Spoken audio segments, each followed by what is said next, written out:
Fala aí, galera da literatura irreverente. Senta aí que vai ver uma história arrepiante para vocês. Na noite do dia 21 de novembro de 1914, uma lancha, ela percorreu 8 quilômetros e 700 metros aí subindo pelo Rio Iguaçu, com 17 homens a bordo, e nenhum deles sabia o que os esperava na margem oposta. E percorrido esse trajeto, eles tomaram café e depois disso eles foram degolados à faca. Eles foram despojados de todos os seus pertences, foram simplesmente deixados sem enterro com os corpos expostos para os animais, e somente um deles conseguiu escapar a nado. Pois é, né? Parece filme de terror. Mas eu vou contextualizar para que vocês possam entender melhor essa história arrepiante. Este foi mais um dos episódios da Guerra do Contestado, né? Que foi o maior conflito armado do sul do Brasil, que se desenrolou entre os anos de 1912 e 1916. E como já dissemos nos vídeos anteriores, ali camponeses, caboclos, imigrantes, eles enfrentaram o exército e as forças policiais de Santa Catarina e do Paraná, né? Uma disputa de terra, poder e sobrevivência, né?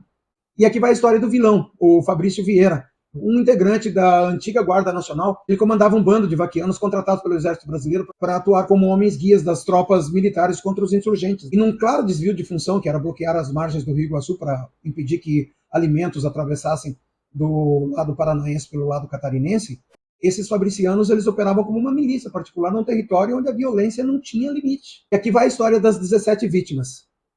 Os mortos não eram insurgentes. Eles eram, em sua maioria, imigrantes europeus atraídos pelo sonho de uma vida melhor no sul do Brasil. Eram italianos, alemães, espanhóis, poloneses, portugueses e, claro, no meio deles, muitos brasileiros que viviam e trabalhavam na margem direita do Rio Iguaçu. E a justificativa para a chacina desse grupo de camponeses é que eles eram fornecedores de arma. E isso foi desmentido um século depois pelos próprios documentos. Então, o que aconteceu foi que os vaquianos prepararam uma armadilha, né? Eles disseram que precisavam levá-los até o coronel Fabrício para prestar alguns esclarecimentos. Alguns até tentaram resistir, mas os outros pensaram assim, bom, a gente está do lado direito, a gente é camponês, vamos lá, né? Vamos na paz que vai dar tudo certo. E foi então num descampado no Rio Iguaçu, previamente escolhido, né, que a lancha atracou. E os fabricianos, os milicianos do coronel Fabrício, atacaram sem clemência. E claro, terminada então a execução, as vítimas foram despojadas de suas roupas, seus pertences, e foram deixadas no relento. Acontece que uma das 17 vítimas escapou. Ele se jogou na água, sob uma saraivada de bala, e conseguiu nadar até a margem direita. E foi através dele, então, que a história ficou viva na memória da região de Canoinhas. E essa história foi passada sempre de pai para filho, sem nunca ter sido oficialmente registrada. Bem, e acontece também que laudos cadavéricos foram encontrados nos arquivos do Itamaraty, no Rio de Janeiro, né? E um desses 17 arquivos registra, inclusive, o pagamento de indenização do governo brasileiro à Espanha pela morte dos irmãos Isolino e Evaristo Miron. E, obviamente, que a chacina só veio à tona porque as vítimas eram imigrantes e com documentação comprobatória, né?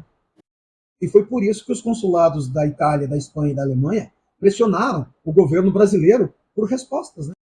E sem os passaportes, esses homens teriam tido o mesmo destino que milhares de brasileiros tiveram na Guerra do Contestado. Jamais identificados, contados ou reconhecidos. Agora vejam só, há cerca de 20 anos, o fazendeiro Dorcélio Crestani encontrou as ossadas.